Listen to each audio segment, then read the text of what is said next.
Welcome, everybody, to Crimes of Our Times Live. I'm filmmaker John Borowski, and I'm coming to you from Chicago, Illinois.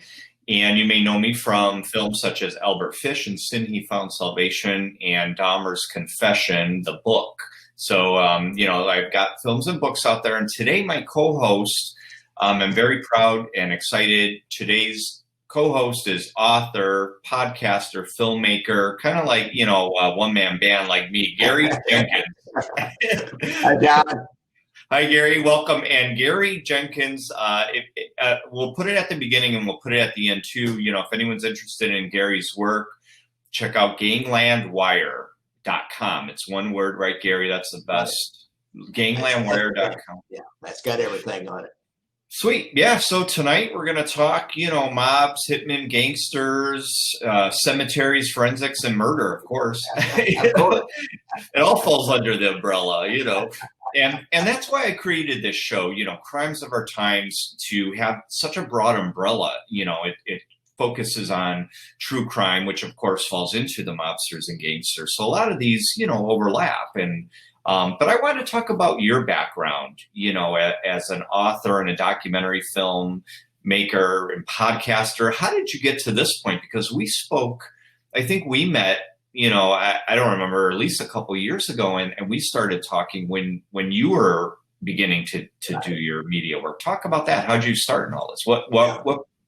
How did you get interested? Well, actually, John, I filmed my mother telling her life story, and it was kind of boring when I started editing together. I discovered iMovie and I found a digital camera pretty inexpensively. And so I made her, she didn't want to do it, but I made her sit with me about 6 sessions, and slowly but surely we drew out all the details from the time she was a little girl all the way up till present times. And I put that together, and then I found a bunch of old video, old 8mm video we had from when I was a kid, and then a lot of old still photos. And so I made a documentary out of it. I look at it today, and we all love watching it, but boy, I look at it today like, oh my God, why did I do that like that? Why did I do this? But that's how I got started. I got interested, and I just wanted to learn more about the art form, I guess would be a good way to describe it. I was really energized by doing it, and I saw the kind of the effect that it had on my family members, that they could see this in that manner. It had a much stronger effect, and they were so grateful that I did that. And I thought, okay, well, what am I going to do now? And I volunteered for a hospice, a local hospice. They had a program. There was only a couple of us. It was real time consuming, but we would go to somebody in hospice care who wanted to tell their life story. So I would film them telling their life story, and they'd give me some photos, and we pick out some music that they like, and I throw some of that music in there. And I must have made 15 or 20 of those things over the year's time. And that's when I really got interested, as I started kind of developing a little bit of skill, and it became faster. And so I thought I had the idea of doing this for people, and they'd pay me money to do it.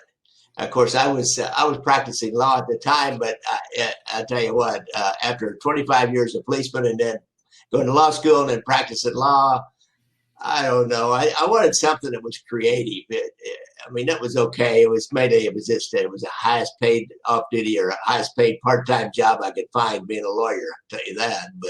But I wanted something that was that kind of, I don't know, it was creative. I just really felt that need, and I kind of advertised around, and somebody saw me, and a local nonprofit, the Kansas City Free Health Clinic, asked me to film the story of their founding. They had a bunch of their originally founding members who were coming in for a 35th anniversary, and I did that, and they gave me a bunch of old video, and I found some old news shots in an archive, and had a bunch of still shots. So I put that all together, and we put it on the local public TV, and I got some kind of positive feedback. So that stirred me even more. So that brings me to you. I was on Netflix, and I was looking at documentaries, trying to see how people did things. And that's the way we learn, is see what somebody else does. And I found H.H. Holmes, and I saw that title, and I'd read that book, and I want to see this. I'm pretty familiar with this story.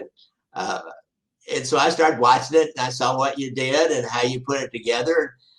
and I thought, well, yeah, it's pretty interesting. And, I need to learn how to make some of those reenactment things. I hadn't really done that, and I still didn't do it for a while because that's hard to do, as you know.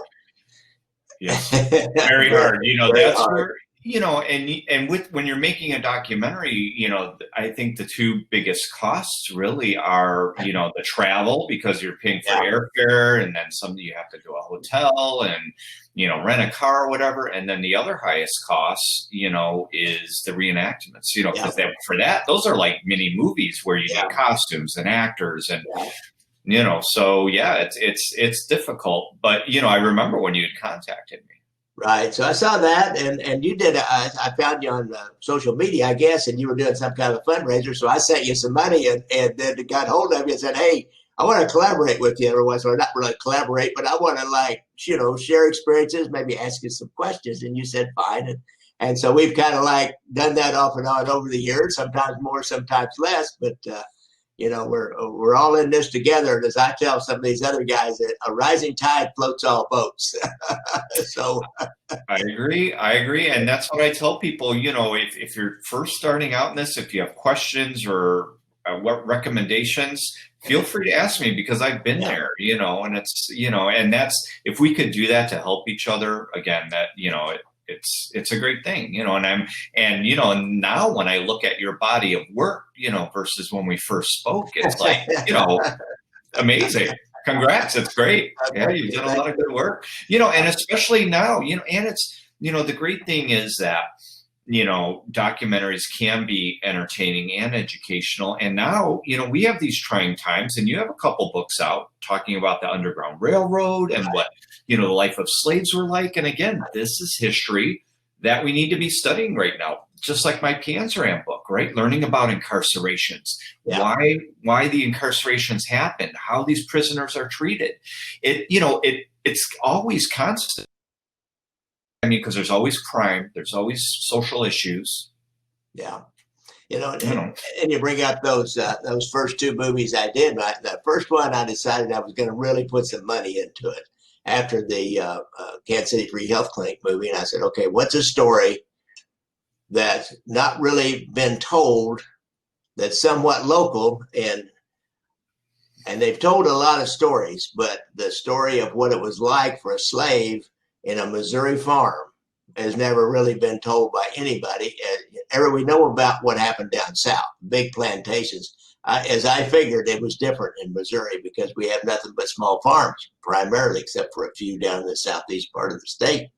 So you know how it is. If you cast out a wide net looking for experts, you're going to find an expert on anything. And immediately I found a University of Missouri, Kansas City professor who had just finished a academic book called Along Slavery's Borders, the story of slave life in Missouri farms. So I went over there and got her and snagged a whole bunch of interviews with her. And I found 3 or 4 other guys. I made a couple of lifelong friends out of it. One of them died recently. And another guy, I had a question about Black history because he's kind of a self-taught Black historian in Kansas City, but he knows everything about Kansas City Black history. And I had a question the other day, and I had an argument with a guy about the name of an old clothing store over at 18th and Vine, which is a Black area. And I say, this call Sonny up. And he said, oh, yeah, it's Harold Pitters. I said, okay, thank you. So I did that. And one of the guys that helped me with that movie was he was the soul of the movie. When you're making a movie like this, they call it your Shelby Foote moment. If you know about Ken Burns' Civil War documentary, he found that expert Shelby Foote that was just the soul of that movie. And so I found a guy named Jimmy Johnson, who's, rest in peace, he died in the last 3 or 4 years.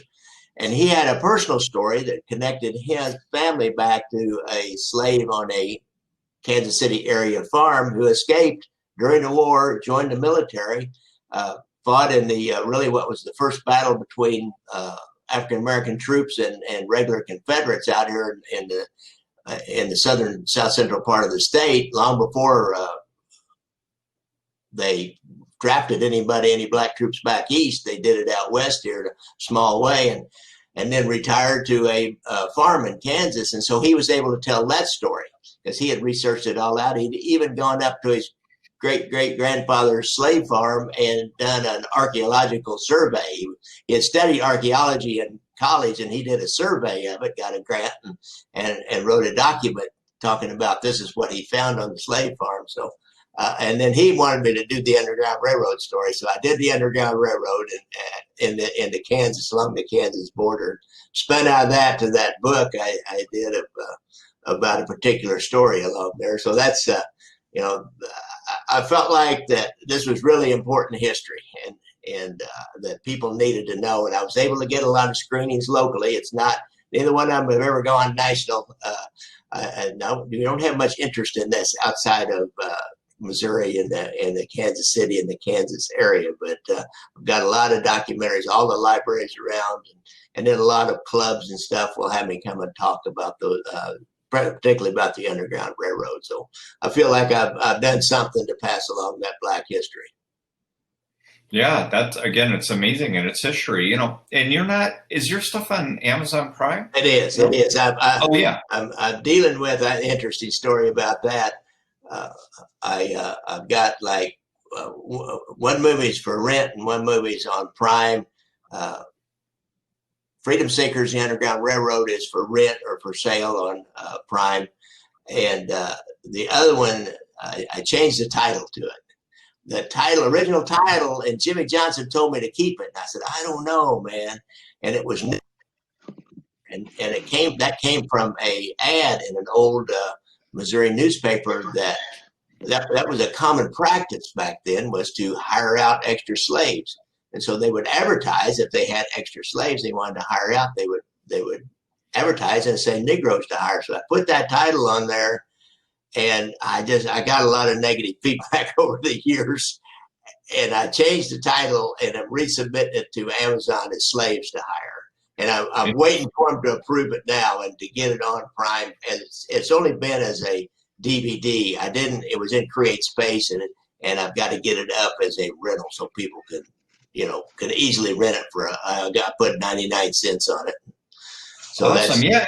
And that's the thing, you do a lot of, right, it's local history, it's American history, it's not just mob and gangster stuff. Right. You have ganglandwire.com, but again, this is all history, I concentrate on serial killers, but not just, I'll do true crime or artists, things like that, but, and you were going to talk about this graveyard, this mob graveyard, and, and it's here, these things happened in Illinois, and I thought that was fascinating. When I had read what you had sent me, I had no idea of this. And again, not many people know that within these mob and gangster stories, of course, there's a lot of the true crime aspects of forensics and murder, so talk about that and how you found out about that in DuPage County.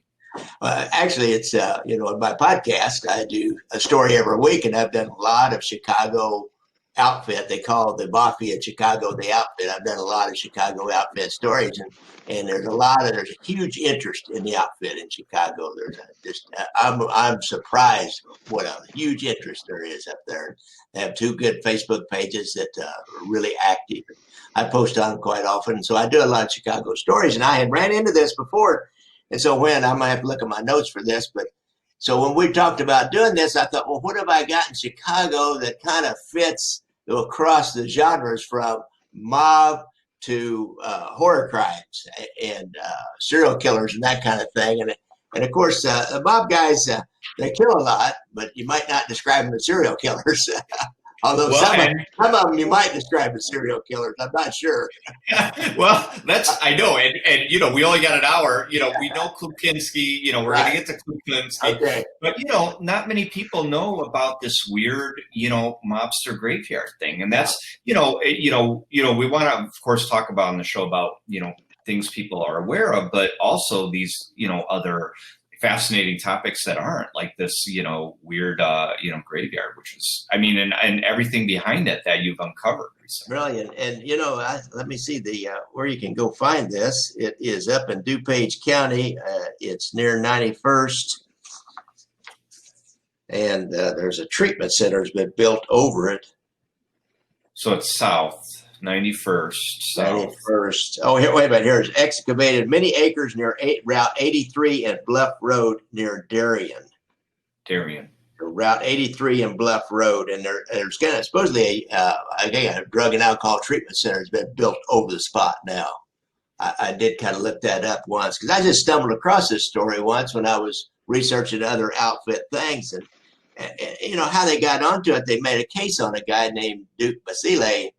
He started talking, and he wore a wire on another guy, another mob guy. I won't bore people with these names, but he's wearing a wire, and he gets him to talk about different murders. Now, when was this again? This was like 1987, 88. Okay, that was in 87 when they were talking about it. Yeah, when they first talking, it was 87. He was wearing a wire on Jerry Scarpelli, who was one of his, what we call a rap partner, a fall partner, somebody he had done crime with. And actually, he turned because he knew they were wanting to kill him. They were afraid of something that he knew. And Scarpelli knew about this mob graveyard where they'd taken some bodies and buried them. Was up real close to a guy named Jerry Scalise's house, who was during that time was in jail for a jewelry heist in London, England, of all things. I mean, these guys are they're transnational, shall we say? But so he told them about this mob cemetery, and they went up and started digging. It was up near this Scalise's former home, and they dug up acres and acres, and they hand sifted everything.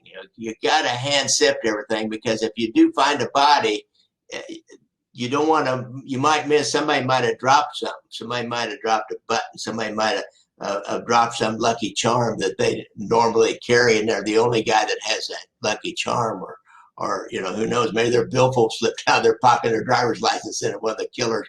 But they could left evidence of themselves just by accident, and it could be really small. And plus, you don't really know, did they cut up the body, or there pieces of something off the body? Maybe you'd find a ring somewhere. So you need to sift everything as you go through it, and find every bit of evidence you could. And it took a while, and it was a big deal because it got out to the news, and there was helicopters swirling around. They got the state police to guard the scene 24 hours a day because it was a crime scene. They were convinced that these bodies were there. And it took, I think maybe, let's see, I'm not sure. It took a couple of weeks before they found the first body. It's May the 16th, 1988, they found some skeletal remains. And it's a pretty shallow grave, shall we say. It was only about 5 foot deep, which maybe it's not too shallow, but it's not, 6-7 feet deep. It's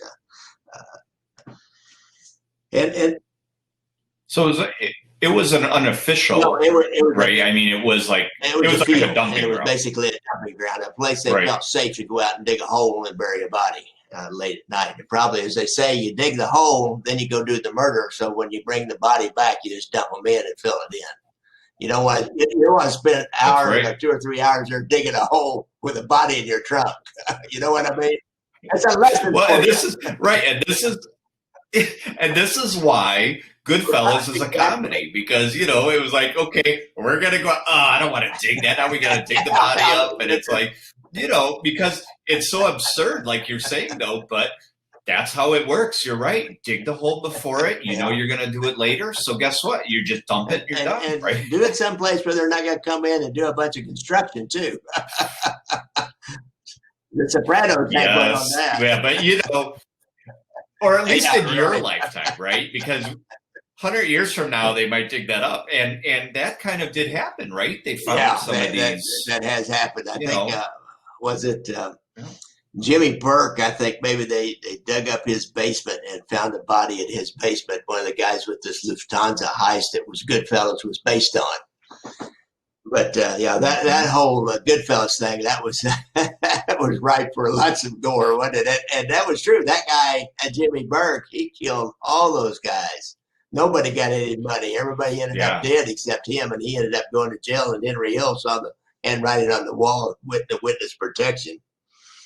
But so Darien was where this graveyard was, where they were dumping bodies. And they had to bring in the county coroner. They brought in archaeologists and soil scientists as they got in and kind of see how long it had been there for sure. Forensics anthropologist, guy named a really famous guy, Dr. Clyde Snow. He had identified the remains of the Nazi war criminal Joseph Mengele, and he actually identified some of the victims of John Wayne Gacy. And so he's from Oklahoma, but it's also a 1979 American Airlines crash near O'Hare Airport. So he was involved with identifying some of Gacy's victims, and they brought him in to do this, do the dental records and facial reconstruction. He's a guy that was early on in doing these computerized skull face superimposition over the skull with a computer. We say that's real common now, but he was an early guy doing that. Interesting. Yeah, because, well, and like you said, when they go to these sites and investigate them, when I interviewed the detectives in the Gacy case, of course they said they were in the crawl space with spoons, I mean, because like you said, it's minute details. They're looking for hairs. They're looking for fingernails. Yeah. Anything. Because anymore with, you find a hair or two and you're going to figure out who it is possibly, but you're going to learn a lot. Plus you might find a hair from a guy named Jerry Scarpelli, and he can say, dude, how did your hair get down here about a foot from this body we found? It's about 4 feet underground, or your broken fingernail. Exactly. That's hard to explain, isn't it? It is, but but in '88 it was obviously somewhat more advanced than when I first started the Gacy case, because I do believe I remember hearing something about later in the Gacy case when they were still, now of course Lieutenant Moran is charged with identifying these 6 remaining bodies, but I do remember that someone did that reconstruction, and now that you mention it, I do remember recalling his name. Well, that identifying those bodies is huge. I know we had the Bob Berdella case, which I know you're familiar with in Kansas City. I interviewed the sergeant who was in charge of that investigation, and he led me detail by detail through how they identified those guys. But luckily, he kept pictures of everybody, and eventually they got everybody identified. And some of the family members, they were so estranged from their family that they got them identified, and that was pretty much it. But those, Bob Berdella, he was bad. He was like a Gacy, torturing his victims and a sadist, and that's the thing. It's everywhere. But I always tell people, we're talking about Chicago. I mean, I always say Chicago has been the home to serial killers, gangsters, and corrupt politicians. I mean, think about it. It's true. When people think Chicago, that's what they think. I mean, it's, or at least the past of it, I mean, the history of it, H.H. Holmes and, Capone and, Dillinger and, so many of these, but, that graveyard is, fascinating. So that was in '88. And what came out of that, though? They identified. They finally identified 2 of them. They found 2 bodies within the first couple of weeks. They finally had to give it up. And of course, when the first body they found was a guy named Michael Oliver, who was just a Chicago machinist. He wasn't really a member of the outfit or had any connection to him, but they found him, and in the body with him was a ski mask, and also was a bunch of pornographic magazines. Now, would that be confusing or what? Here's a Chicago area machinist in a mob cemetery who's been killed by a mobster with a ski mask and pornographic magazines. That's like it's confusing, right? Because and now here's the other thing. Do we know if the pornographic magazines were gay or heterosexual? Because but it might have been like a setup, right? Like, if they're gay, we're going to throw them in here to throw them off to think this guy was killed because he was gay, right? I mean, they think that way. You got to think like a criminal, right? I had a boss once that everybody hated, and so somebody subscribed him to 2 or 3 gay magazines, and so we came to his house, and so he comes into my office because I'm like the sergeant that knows how to do everything. He's a major, doesn't know anything, Jenkins, he said, do something about this. I said, I don't know. What do you want me to do? Review it or? Oh well. All aside, here's we know now why they found those items in the grave with him. He had happened to be in a pornography store. Some outfit guys. There's like some kind of a little porn shop war going on. They control different porn shops. Like I've got this one friend, Red Wilmette, who had a porn shop in the south downtown, I think, and he was working undercover for the FBI. And there was these porn wars going on, and so there's a porn shop where this guy was there, and I don't know exactly where. Oh, it was near Elk Grove Village. I see. I did have my notes. But they found out from, remember I said Basile wore a wire on his buddy Scarpelli, and Scarpelli told Basile about killing this guy accidentally when they raided this porn shop. So they had to get rid of the body. And that's their ski mask was, they were acting like they were robbing the place. So their ski mask was something they had with them. And the porn magazines, I think probably somebody grabbed them up and took them and said, get rid of those things. Just throw them in the hole there. Yeah, right. Because fingerprints. So that solved the mystery of why the porn magazines and the ski mask were in this Chicago area machinist grave. Crazy, huh? Well, and what I learned recently working on the documentary on John Wayne Gacy is that I did not know in this, 70s and maybe even before, the gay bars in Chicago were owned by mafia because that's the only way they could protect them from the raids because they would pay off the police. Yeah. So it's interesting, not many people know about how all these histories overlap, the gangsters, gay rights, law enforcement, all these things. And they're all important to tell these stories. So they found that guy and then they found another body. And one more thing about what Scarpelli, what they overheard him saying was they had the scene out of Goodfellas playing. They said, well, how are we going to dump? He told Basile, he said, we were trying to figure out how to dump this body. We didn't want it found ever. And we didn't know exactly where to dump it. And then we finally came up with this, we knew about this farm up here in DuPage or down here in DuPage County. And he also told them that they had a bite to eat while they discussed how to get rid of the body. So right out of Goodfellas with the mom, right? The mom from Goodfellas. So I know, and people don't believe it, but it's like, yes, these things did happen. Now, the second body, actually, it was late. It was almost a year later. They stayed there a long time. He was Robert Bobby Hatridge. He was a 56-year-old man from Cincinnati. So when they get him identified, I couldn't find out how they identified him. DNA wasn't that, didn't have all these databases back then, but somehow they figured out who he was, probably searching around different missing persons for somebody who was about that age and that size. You'll find them eventually if somebody reports him missing. So they talked to this Hartridge's girlfriend back in Cincinnati, and she relates that last time she saw him, he was going to Chicago in 1979, and he told her that he was going to meet with a guy named Jerry Scalise and Jerry Scarpelli about doing a big robbery with him. So there we go.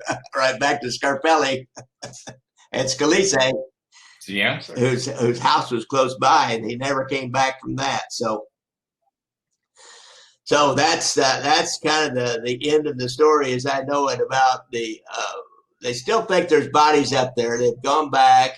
And since then, they couldn't find anything. And I'll take that back. They did find a construction crew found a third body who was another mob guy, although he was a periphery mob guy. Again, none of these are big time mob guys. And I don't know, maybe a lot of times the big time mob guys, they'll leave their bodies to be found it's like a signal, hey, we killed this dude. And this is a sign. And this was a guy named Robert Charles Cruz from Kildare, Illinois. And that must be in Chicago suburb or Chicago area. And he happened to be a cousin to a well-known outfit killer named Harry Aleman. And Harry Aleman was the premier enforcer and killer for the outfit during the 70s. They were lining up all the bookmakers. All the bookmakers needed to pay us what they called a street tax, and this was new, and a lot of them didn't want to do it, and so he had to make an example out of 2 or 3 of them, and he killed several guys. He was the kind of guy they'd say he'd go from being your best friend to this dead-eyed stare and would kill you in a second. He was just one of those kinds of guys. And we still don't know why, but an interesting little sidelight on Mr. Cruz.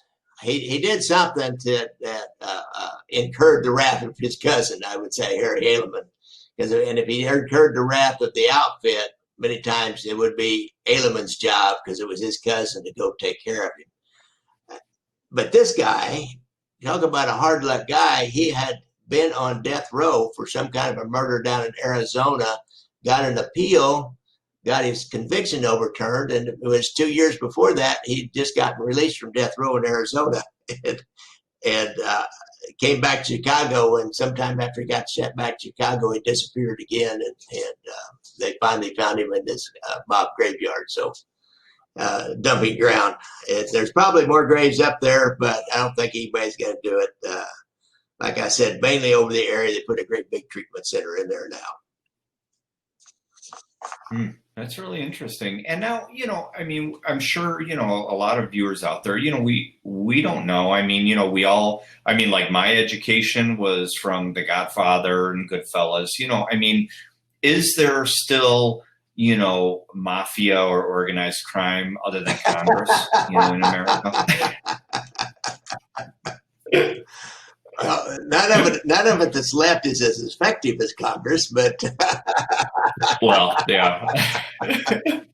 But when they talk organized crime, it's not just the Italian mafia, right? I mean, there was Jewish mafia and the gay mafia, and there was all different mafias going on. So, but I mean, do they still have organizations like that? Are they secret? Are they underground? Or are they all gone? I mean, after what, 70s or 80s? Well, in each of the big cities where there was a crime family, and they really were, you're talking about Kansas City East, just a little smidgen out in San Francisco, and it's gone, and Denver, it's all gone. But Kansas City still has the remnants of our original family. There's some guys out there that I know they still meet together.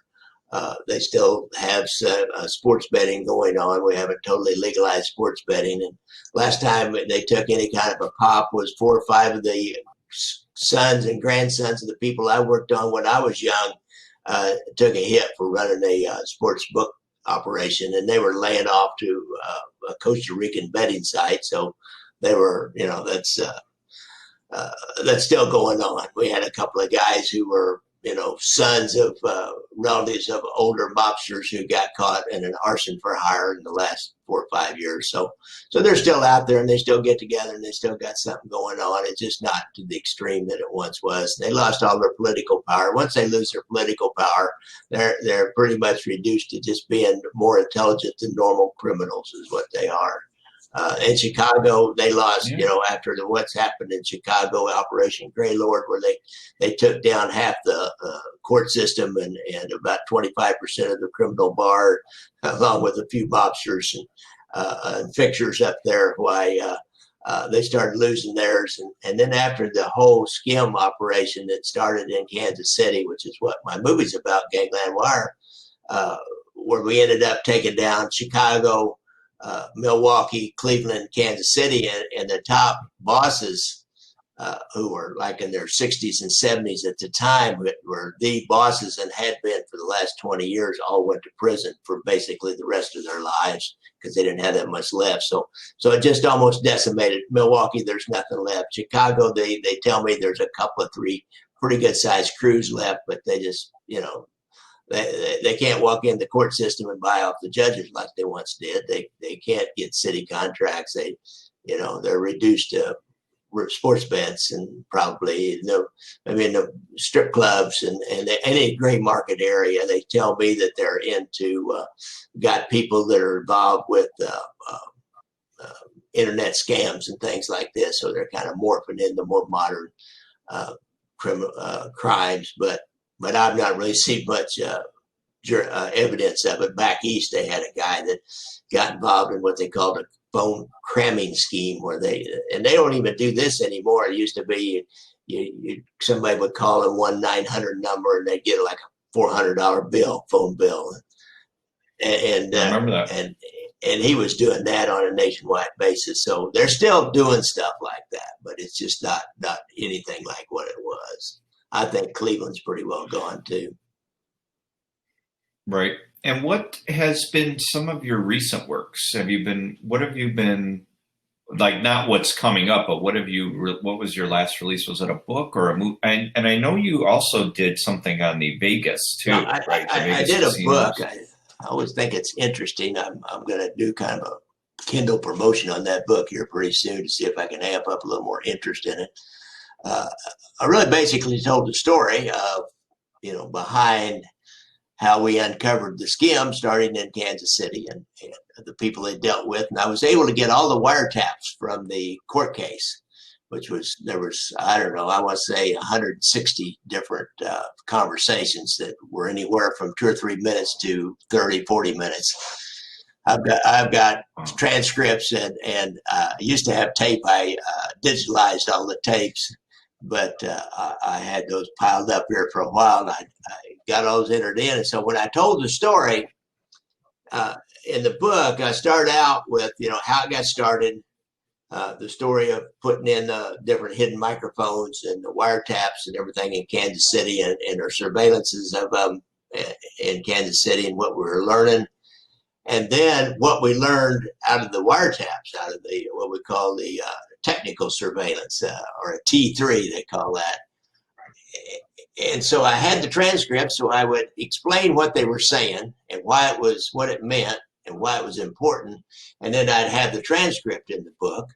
And then in the Kindle version, I linked that to the actual audio, which I put up on my Vimeo site. So you can just hit a link on that transcript in the Kindle book and hear the actual words from the when they did it. And so then I went through kind of a chronological order how that investigation progressed and what they learned. Like we learned about how they were trying to bribe some politicians out in Las Vegas, but they couldn't seem to get it done. And they were suspicious about a guy that said he was giving money to this one politician, but did he really? Because then he would be stealing money from him.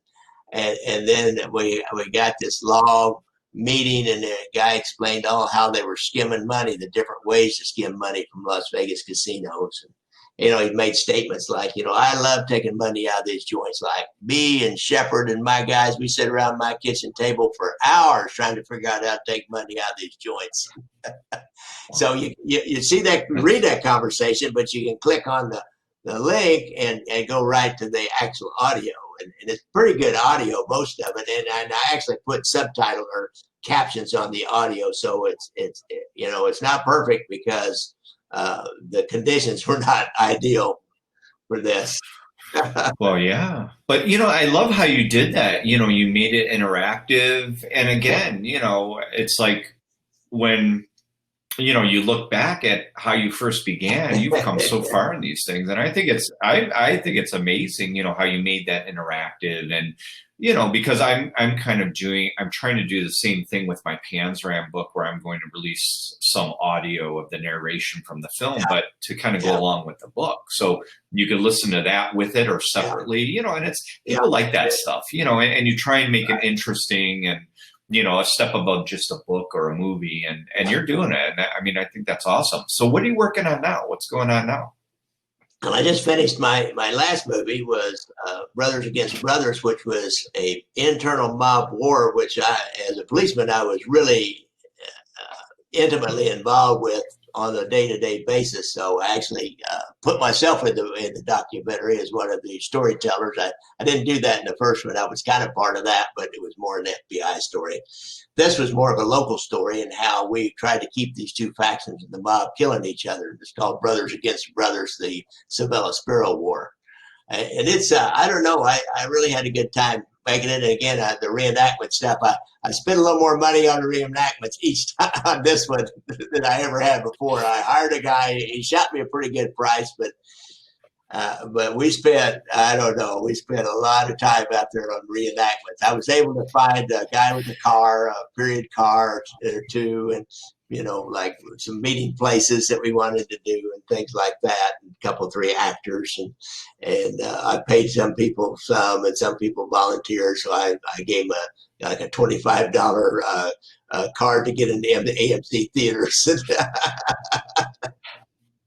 It's hard, right? I mean, and that's the thing. That's what I'm doing for Gacy. You know, he had that, you know, I don't even remember now. He had a certain type of huge car that, you know, I talked to somebody and they were in another state and they'd have to drive it here for 8 hours. And, you know, it's like to find those, I don't, you know, actually it was almost easier for me to find stuff for H.H. Holmes from the 1890s than from the 70s. It's like, wait, because, you know, you could finagle it, make it look like it was, you know, but yeah, that's the tough part. The kind of a funny story about that. We had one scene where we wanted a stripper, or it was going to be in a strip bar. And I did want a stripper, but I didn't know how to get one. I had one scene I wanted to show, because what happened was a couple of our guys went in, and a stripper started off wanting to give them a lap dance, and they're like, no, that's okay. And she, of course, thought there's something wrong with these guys, and so she goes over and tells the guy we're following them, hey, those guys are cops over there. So I wanted to show that scene, but so I had a couple of female friends of mine that were willing to be part of the scene, but they weren't willing to go, you know, like try to crawl up on this guy and rub all on him and everything. So I got this. I got a guy. It's kind of an interesting story. Steve St. John. He was a guy that I actually worked on back 20 years ago, and we made a case on him. And he went to jail. He went to prison, and he was, you know, he wasn't really a connected guy. He kind of like knew a lot of people in the mob, but he was in the periphery. But we made a case on him. He came back out, and over the last year, we've kind of become friends. Somehow he found out about me, and so I said, hey, you know, I'll talk to you. He said, hey, tell him to call me. And so I called him, and we become friends. So I go to Steve, and he's actually in the movie as one of the cops, or the undercover cops. But I told Steve, I said, I need a stripper. I want a real deal stripper. He said, I can get you one. So if she showed up, I gave her $100, and she had it for about an hour's worth of work, and she pawned all around on this one actor. And he kept going, no, that's okay. So she was a real deal. She was going to make him feel good. And it's interesting though too. Like sometimes, you know, when we're making these films, sometimes the easiest things present themselves. Like when I needed to shoot some reenactments in Philadelphia of a horse and carriage. Well, of course they're giving horse and carriage rides, and I did the same thing. I'm like, dude, can I give you just $50 for you to go around like 5 times? Yeah, no problem. I'm like, just keep going, and I'll just film it. So you know, I mean, for $50, I got, you know, brick pavement. I got a horse and carriage. You know, that would cost. It'd be impossible for us, you know, in our budgets to afford something like that. I mean, it would take everything that you wanted to put in the movie just for that one reenactment. Yeah, I did something like that once at there's a farm out here in suburban Kansas City that has a carriage, a big carriage, and horses like Civil War times. So they take people around the farm on it. So you could get up on top of the carriage behind the driver.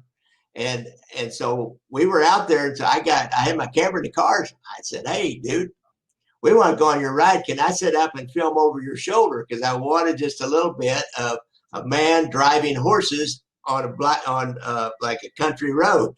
And so he said, sure. So I just jump up there and shoot him for a little bit. That's right. Always be looking. Guerrilla filmmaking, right? You just have to do it, you know, and you get that shot. You know, I'm gonna open it up here. We'll keep talking, but I'm gonna open it up, you know, for questions. If anyone wants to jump on, gangsters, the mob, you know. And here's the thing: mob, gangsters, organized crime. All those different or are the same thing? You know, I mean, we don't. We obviously don't have an hour, but I mean, you know, for technical terms, okay, the mafia is from Sicily. When somebody says it's a mafia, you're going to find nothing but Sicilians, and they in America they started calling themselves La Cosa Nostra, but that's the mafia, and they're going to be Sicilian. Now, from Italy, there's the 'Ndrangheta, which is a similar organization, but it's from Calabria. And there's also the Camorra, which is a similar organization from another area in the southern part of Italy. And so when you hear mafia, that really has a precise, to me, it has a precise term, but people have used it generically.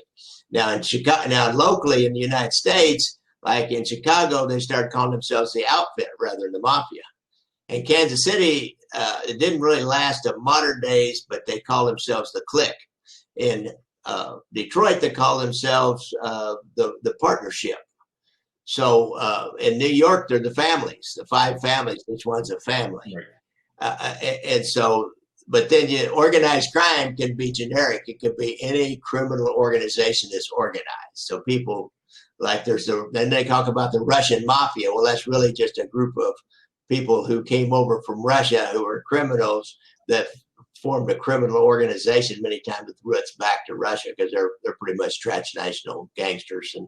And so those are kind of the difference in the terms. Mobsters is just a generic term for, anybody basically that's a criminal.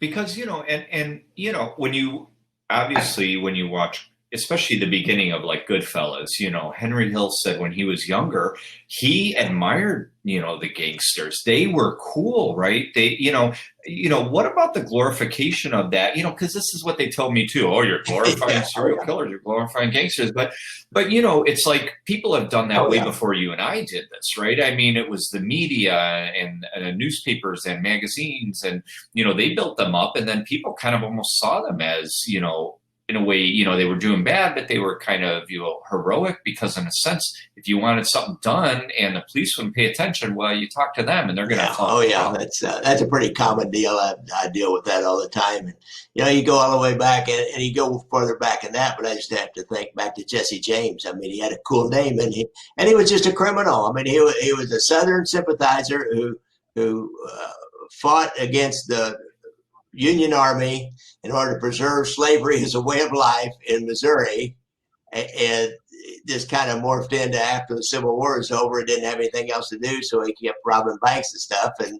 But he had this name, and he was this romantic character. Where I come from was kind of where he was born, and everybody in the area has some story about the time that their great grandpa or great grandpa was out in the field and a rider came by and he was hungry, so they took him in and great grandma fixed him a dinner and he left a $20 gold piece, and they found out later it was Jesse James. Like, oh wow.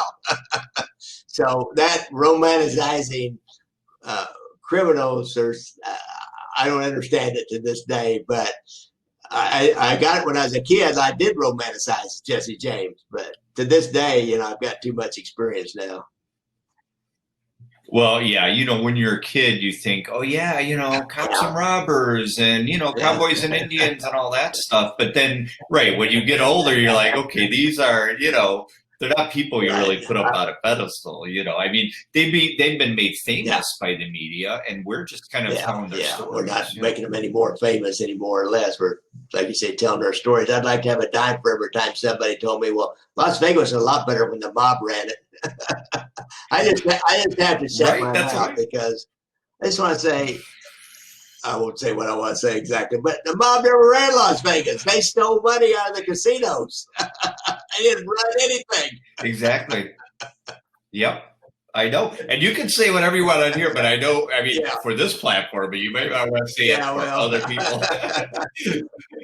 And you helped me too, because there was, I think it was a son or a grandson of a mobster, I think a couple of years ago had contacted me, because he wanted to get his story out there. And again, we opened this up, we got like 10 minutes. So if anyone wants to jump on to ask Gary questions, this is the man, mobsters, gangsters, anything. And, you helped me about that with that. So the story is, I forget who he was a couple years ago. Michael Franchise's brother. John, I think. Yes. Sure, I remember. Yeah, and he had contacted me and he wanted to get his story out there. And, it didn't come to fruition. But the first thing I did, of course, right after, somebody contacted me, I got on the phone and I called Gary. I'm like, okay, is this real or not? Because you know how that goes. Yeah. Nowadays, people could say they're anybody. I'm a gangster's son and I want this movie made about me. But, in the end, he had wanted some funding up front. I couldn't do that. And, we parted ways and, But again, I ran to you because, and again, it's all true crime, but, they're experts in their field. And, does your past of being an officer play into any of this? Does it make it easier to, access some of these archival items?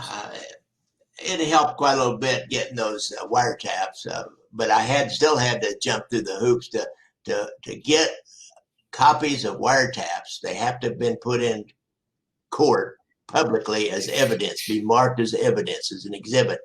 And you have to, being a lawyer helped too, because I had to write and file a motion with the Western District Federal Court and tell the U.S. attorney about it. And then they knew who I was, and I had an FBI agent with me, and they knew who he was and knew what we were trying to do. So they didn't oppose it in any way. And so then we were able to walk it through. And then because we were known over at the FBI office, then they helped us dig them out. They didn't throw up any roadblocks or say, oh, gee, we can't find them. Come back in about 6 months or anything like that. So in that way, sometimes it helps. But mainly, as a rule, it doesn't help. It helps me get interviews with other law enforcement people to come on the podcast. They're like Troy that was supervised the Bob Burdell investigation. He wouldn't do that for anybody else but me. He didn't like going down that path. He lived it too much back then, and there's then controversy will come up about something they think he said, and you know what I mean. That he would only do that for me. Yeah, and I get some of that too on this Gacy film. The author of Buried Dreams, the best book in my opinion, on Gacy, Tim Cahill. And he's like, no, I just, I close that and I don't want to go back to that story. And I understand. I mean, these are tough, things that especially like when you're in it, like you're saying, if an officer was in it and, especially saw that crawl space or saw the bodies at Dahmer's place or went in this field where you were talking about in DuPage and found these bodies, it's not, it's difficult. It's easy to watch on TV, the story about it and hear about it. But when you got to go do it yourself and see it, it's, only the hardest case will not be affected by it. Yeah, it was tough because, like I said, talking about Gacy, because I'm involved in that now. When I first started it, it was more or less reading the books on it. But then, when I saw the photos of the victims in the crawl space and the bodies and all that, when I interviewed the lieutenant who's in charge of the case now, and that's when it makes it real. Because, like you're saying, we could all watch Hollywood movies or documentaries on TV, but when you see some of these things firsthand or even secondhand, it's still like, oof. I take breaks. I watch, Disney movies and I play video games to get away from it because I'm like, okay, enough murder, enough killing, So, I was, involved with, one of these marches and all that. But, everything, all of that, pain and, no matter what you're talking about, it's going to get to you, whether it's mob related or you're an officer, we're all affected by these things, I know. And when did you retire from? Were you an officer? Right, I was retired in 1996 after 25 years. I was only 51, so I went to law school. Went straight through 3 years and started practicing. I'm still practicing law, although not very much. I just turned down a job the other day. Like, I don't want to do that. I'm getting too old. It's nice when you could do that, when you get to that point where you can kind of pick and choose. It is nice. It's I'll tell you what, though, I didn't plan on spending my 74th, 75th year locked down because of this COVID virus. I had two plans. I was going to go to a motorcycle trip to Chicago and go around the mob sites and meet some of my fans up there and do a YouTube thing around the mob sites. And I'm not comfortable doing it quite yet. My wife is definitely uncomfortable with me doing it just yet. So Yeah, yeah, and because I wanted to have, as right when the COVID hit, I was going to have, someone involved with the Gacy case on the show because I said this would be great. We could both be on camera, here, and then you could talk to people, and I thought that would have been cool, because he's not tech savvy. But then as it got worse, he's a smoker, I think, and he's like, my wife says, oh, and good, somebody should tell you, hey, that's a bad idea, don't do this, But yeah, it's open for questions if anyone has anything. And so let's talk again. Your latest work, Brothers Against Brothers, is that it's coming out? out? It's out. It's on. Did a screening of last. God, when was that? Last November, I think. Yeah, last November. We have a Kansas City Mafia Film Festival once a year in America. Talk about that. I'm trying to get a couple other short features to put in it this year. I did that a full feature last year for have a different one. A friend of mine has one that's like a survey course, Black Hand Strongman, that's about the entire Kansas City Mafia. So we always show that. And we show my Gangland Wire.